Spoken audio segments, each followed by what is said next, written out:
Ah, Mr. Hello, Thomas, Vicar. how good of you to come. But I'm afraid I've dragged you all the way out here for nothing. I found them.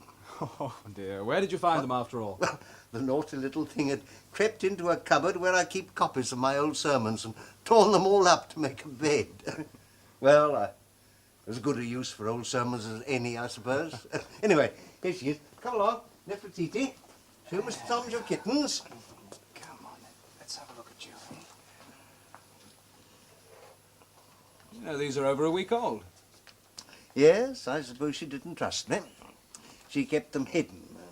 Used to come out at night to eat her food and drink her milk. Her bowl was always empty in the morning. Then I suppose the door closed on her. I might have done it myself, poor little thing. Well, there's nothing to worry about. They all look perfectly healthy. Oh, what a relief.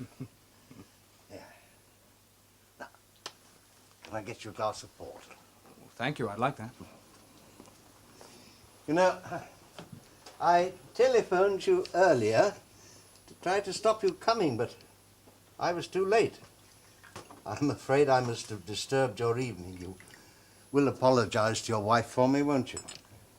Well, a vet's wife has got to get used to late calls. I'm sorry my wife wasn't here. She doesn't like to miss a confinement. She's still in Hollywood, then? Yes, still there.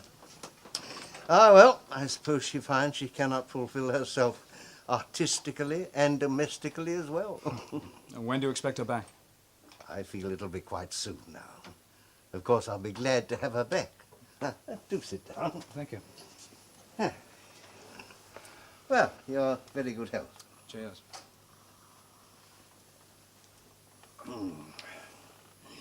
You know, there was a time when I had to battle within myself against a feeling of resentment towards this work of hers, which took her away from me, not only physically, but mentally. Yes, it must be difficult. Marriage is a very difficult and I sometimes feel quite unnatural state. Whenever I have to perform the marriage ceremony, I always feel that perhaps I've failed in my duty if I don't try to dissuade the young couple from taking the step. Yes, it's not always easy, is it? Hardly ever. Especially if one is married to a woman who's an individualist. Well, probably that's the only sort of woman worth marrying. Vicar, Yes?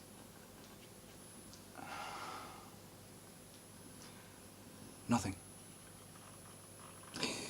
You know, I didn't much like the idea of Alabama making this trip, but I didn't try to talk her out of it. Otherwise, she'd always have felt that she'd missed something. And of course, I'm very proud of her talents, of which I was totally unaware at the time of our marriage. She didn't always write, then? Oh, no. She turned to it, I suppose, out of boredom when we came to live here. You know, Mr. Tons, some women, often the most interesting ones, have a sort of divine discontent. It's not always easy to live with them. But if one can be patient, it can be infinitely rewarding.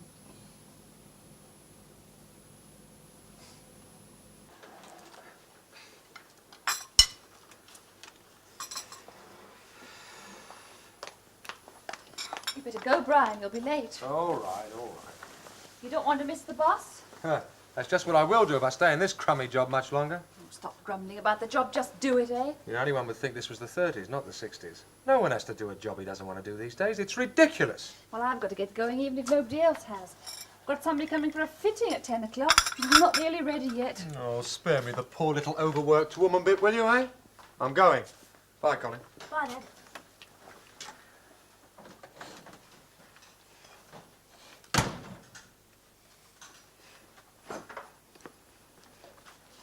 Bye, Holly. Be a good girl, won't you? Bye, Mum. I'm going. Well, goodbye, darling. Have a good day. Yes, I will. Oh, and Colin. No fights, eh? No. No, all right. But you've nothing to worry about, Mrs. Nash. All you have to do is answer the man's questions. And after all, these television interviewers do most of the talking themselves, don't they? Yes, but to actually appear on the telly myself, I should feel ever so silly. And anyway, whatever they do, they won't be able to bring Buster back now, will they? No, but if we can stop this Mr. Perkins from tricking other innocent peoples, then at least we'll have achieved something, won't we? Yes, I suppose so. They're here, Mrs. Armstrong. All right, Mrs. Vincent, we're coming. Isn't it so exciting? And fancy you being on the television and a weaver's green of all places. Good evening. As long as one can remember, the English have been notoriously fond of animals. Some say perhaps too fond. It's even been suggested that the Englishman cares more for his dog or his cat than his own child. It's hardly surprising, therefore, that if anyone dares harm the Englishman's pet, they can expect nothing but scorn and resentment. And here, in the small village of Weaver's Green, in the heart of East Anglia, a storm of indignation and unrest has developed over just that. It all started with a small mongrel dog named Buster. Mrs. Nash, tell me, what happened to Buster? I gave him away. Why did you do that? Because me and my husband were moving out of Weaver's Green, and they wouldn't let us keep a dog on the estate we were going to. Who did you give him to? To a man who called in answer to my advertisement in the paper. What did you say in this advertisement? Just that I wanted a good home for my dog. I didn't want to have to part with Buster. I'd had him since he was a puppy. But this man promised to give him a good home, and he seemed all right, so I let him go. And then you decided not to leave Weaver's Green after all, is that right? Yes, but when I went and asked this man if I could have Buster back, he wouldn't let me. He said the dog belonged to him now. Thank you, Mrs. Nash. Now, Mrs. Armstrong, I understand you're the wife of the local vet. Your husband went to see this man to try and persuade him to let Mrs. Nash have her dog back. Is that correct? Yes, but he refused. Why was this? Well, because the dog had already been delivered to a local laboratory for experimental purposes. He had no intention of giving the dog a good home. Mrs. Armstrong, do you think this was a proper thing to do? No, of course not. Laboratory animals should be specially provided by an authorized body.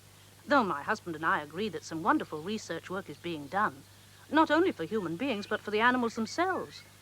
But you can't trick people into believing you're going to give their pet a good home, knowing perfectly well that you're going to sell it to a laboratory. But for the quick thinking of Mrs. Jessie Vincent, this Norfolk Terrier puppy would now be being used as part of a scientific experiment in a laboratory. Tell me, Mrs. Vincent, when this man came along to collect the puppies, why didn't you let him take them right away? Because I didn't trust him, that's why. Why didn't you trust him? Well, this here's part of a litter of 6 puppies. If he'd asked me for one, I might have given him. But when he asked for all, I didn't like it. So I told him to come back after I'd made up my mind. And did he come back? He came back all right, but I soon sent him packing again, after I heard what he'd done to that poor Mrs. Nash. But Mrs. Vincent, Norfolk Terriers must be worth something. You could probably got quite a good price for them. I don't want no money. I say there ought to be a law against men coming round taking folks' pets away from them, especially for cutting up. It ain't human. Mr. Perkins, you're a breeder of dogs, is that right? Yes, What sort of dogs do you breed? all sorts. How do you get them? Do you buy them, sell? Buy and I sell. It depends. Who do you sell them to? Anyone who comes and asks. I'm not fussy. Do you ever exhibit the dogs? Oh, no, I don't get the time for that. Takes me all my time to look after this lot. Mr. Perkins, it's been suggested that you've been acquiring animals and selling them at a profit to scientific laboratories. Do you deny that? Now, look, I told you that I buy and I sell to anyone who comes and asks. Now, if you want to go around making accusations... Yes, but Mr. Perkins, there's just Sorry, one... that's all I've got Mr. to say on the Perkins, matter. one And more... You can take you and your people off my premises, if you please. Well, there you have it. This must be a story that's happening quite regularly, not only here in Weaver's Green, but throughout Britain. Now, we've spoken to a dog owner and a dog breeder. Let me put this to you. If you had a pet you wanted to give away, would you trust it into the hands of a stranger like Mr. Perkins? Would you?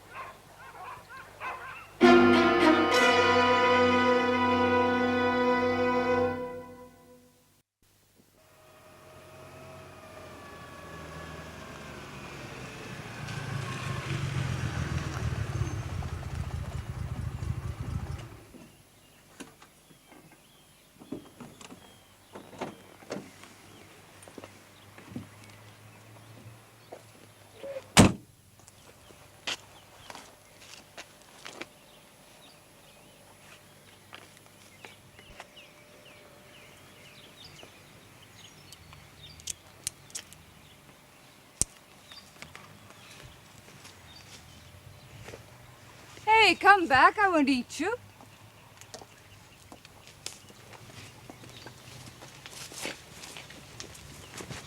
Hello. Hello. I've seen you before. Perhaps. You live in Weaver's Green? Yes. So do I. I know. You're Mr. Tom's wife, aren't you? Yes, that's right. What's your name? Colin. Don't tell anyone you've seen me here, will you? Why, aren't you supposed to be here? Of course not. Well, how was I supposed to know? I meant to be at school. Oh, you're playing truant. How marvellous. It won't be marvellous if they find out. Oh, come on. You can't worry about that. I mean, if you're going to play truant, you might as well have fun. Otherwise, there's not much point to it. I'm not doing it for that. Well, maybe not. But you can still have fun. I'm afraid I don't feel much like fun. Oh, come on. Cheer up. I'll take you for a drive in my car. I don't know. Oh, come on. We'll make a day of it. You've no idea how lucky you are. Things are always much more fun when you're not supposed to be doing them. Are they? Oh, look, we can go anywhere you like. I don't mind where we go, as long as it's not near my school or Weaver's Green. We'll go to Norwich and see the castle. All right.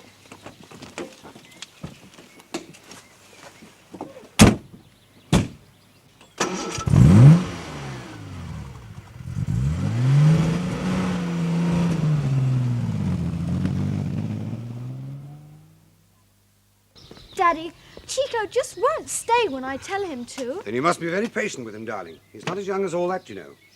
Yes, Daddy. Come on, Chico. Come. Come. Hello, darling. Hello. Please. I've just been talking to Mr. Smythe about the tennis court. Oh, I'd go a bit slow on that at the moment. Go slow? Why? Well, I'm not at all sure what we're going to do. In what way? I've just been speaking with this firm in Market Newton, and they say exactly what this chap from Nass said.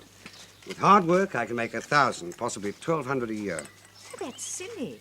To make 1,000 a year working hard when you could get more than twice that much without working at all. No, I'm not at all sure we shouldn't sell the place. I've just been speaking with one of the agents, and he told me we could sell it tomorrow and make a couple of £1,000 profit. You mean leave the place? Yes. Oh, no. You love it here already. I know you do. And Belinda does. I know, darling, but it's no good. I'm not getting any younger, and if we have to depend on what I can squeeze out of the farm, what happens if I drop? You won't. Jimmy, listen. You've only talked to these office swallows. Darling, I've taken expert advice from experts. Yes. Please remember what you yourself always used to say about armchair soldiers. Yes, but that's... These men are armchair farmers. Why don't you talk to a real practical farmer? I don't know one. Oh, darling. Mr. Royston, our neighbour. I've met his wife. She's a charming girl. Yes. Yes, that is an idea. I'll phone him now. Well, Gerald, I certainly appreciate you letting me know so quickly. I know he didn't actually say he'd sell, but why would she ask so many questions if he wasn't going to? Well, I think we just sit tight and wait, don't you? What's that? Oh, no, of course not. Make things very awkward if I got to know him. And I told Margaret not to get too friendly with the wife. Can't you get them? Still engaged. Try again in a minute. No, I think I'll go across and see him.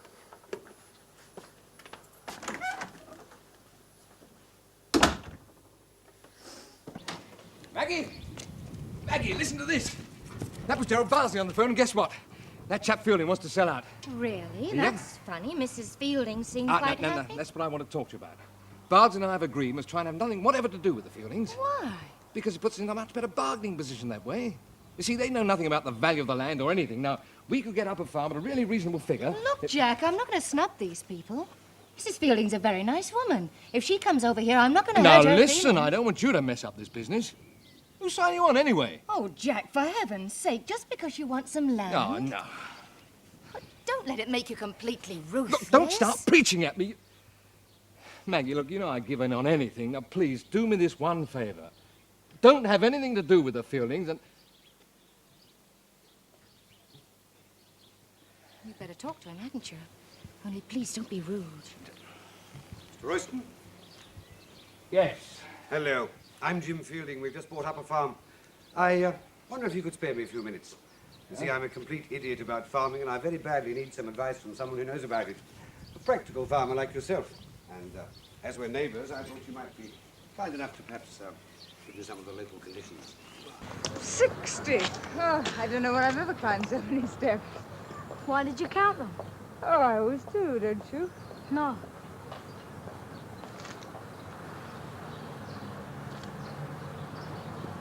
It looks a bit like a prison. Oh, come on. It's marvelous inside.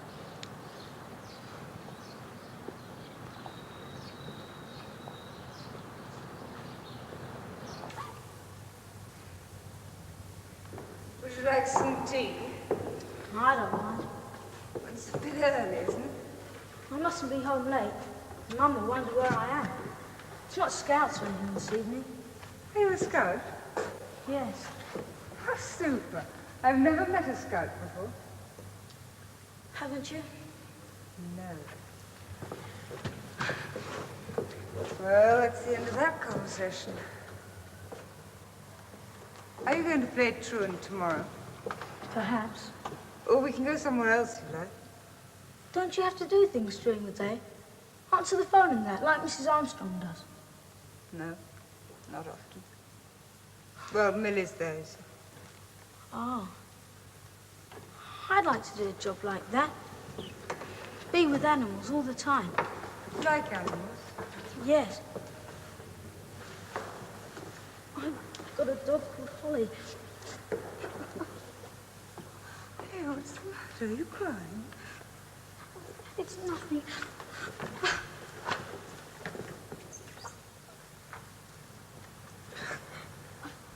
My father, he's... I'm sorry to cry. It's all right. And have a good cry. After all, it's supposed to do you good. Don't know if it's true. Oh, come on. It'll be all right, whatever it is. Listen, I'll tell you what. Why don't we go and have some tea and you can have whatever you like. How about that? I think I'd better go. It's a bit early.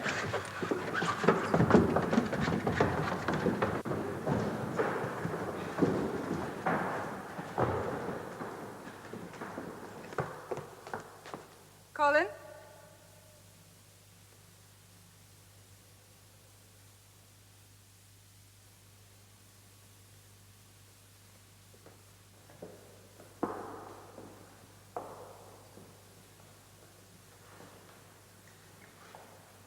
So you say this chap from Nass was right? Yeah. If anything, he was a bit optimistic with his figures. Well, now, if you were in my position, what would you do? Get rid of it, I suppose. Well, no. No, you've got 80 acres of very good arable land there. If I were you, I'd sell those to someone who is arable. And if you can find someone who really wants it, you should get a good price for it. About £300 an acre. Really? As much as that? Mm-hmm.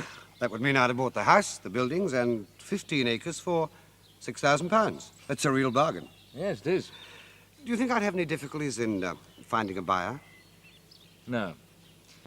What's all this, then? Another of your whist drives, Ridge? No. It's the list for the cricket club trials. As well to get your name down, we've got that match coming up with Little Barlow. Little Barlow, they haven't got side, never had. Well, here they have now. Who's umpire this year, then? Woolley and the Vicar. Oh, not again.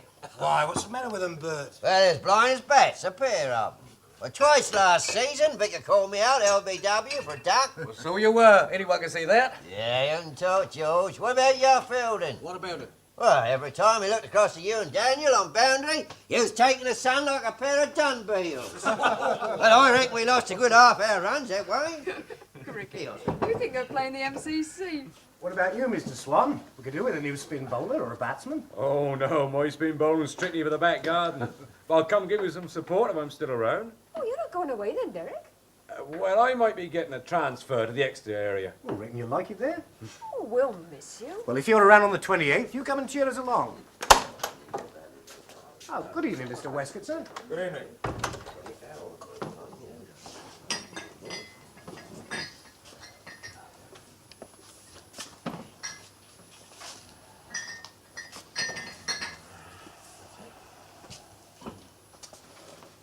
What'll it be, Mr. Westcott? Whiskey and soda, please. What you ask, sir? Mr. Westcott, eh? I don't believe we've met, have we? My name's Moneypenny, local constabulary. Oh, how'd you do? You? I don't believe you've met Mr. Swan either, have you? No, no. How do you do? Hello. Hello. You've been working up in London, I believe. Yes, for some of the time, that's right, yeah. London, eh? Must be a nice change to get back to some peace and quiet. I was once on the beat in Cardiff, you know. Oh, lovely place it was, aye, grand place, but I was glad to get out of it just the same. City life's much too fast for me. Yes, yes, it is a bit of a rat race, but I like it. That'll be 2 and 4, Mr. Westcott, sir. 2 and 4, right. You thinking of settling down in Weaver's Green for good then, Mr. Westcott? Well, I haven't quite made up my mind, really. I've got a few business details to get settled first, you know. Yes. Yes, well, if you do think of settling down here, I advise you to get you a name down for our cricket match. Cricket? Aye, cricket. No, it's not really my sport, really. No, it's too slow. No, boxing's my sport. With all due respect, I've always thought cricket was, well, it's a kid's game, isn't it, eh? Thank you for the drive and everything. I haven't been much help. I wish... Thank you very much. That's all right. Bye.